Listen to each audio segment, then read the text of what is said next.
her notes. That's the prop shop, of course, that they procured the ammunition from. Let's hit up Michael Jaafar. He's watching along with his national trial attorney, and this is key evidence. The defense has sort of thrown out these other people that they might be part of the bringing these live ammunitions to the set, and this individual on one side says, no, that individual is not responsible for the fingerprints, but then says, hey, most of the time you don't have fingerprints. I did the Las Vegas shooting, tested 6,000, only came up with 23 latent prints. Thoughts overall?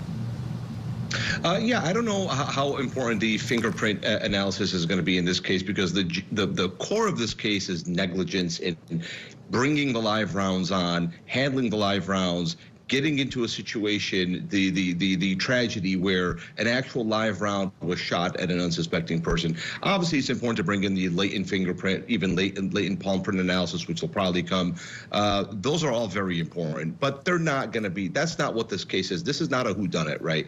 This is not a were you at the scene of the crime? Were you the person holding the gun? We all expect that at some point, the juries expect that at some point, several of these key players handled the gun, right? She was the armorer on the set, right? So people are expecting her to have touched it. I wasn't shocked when she said, well, two of them were for her. I wasn't shocked. I mean, she would have probably admitted that she touched the gun at some point, right? I think the core of this case is going to be the negligent component of how, by the time the trigger was squeezed, what were the events leading up to that event, and was anyone negligent? Because she's not charged with premeditated murder or any first-degree murder. She's charged with a negligent murder, right? Involuntary manslaughter. So that's just my general thoughts. Yeah.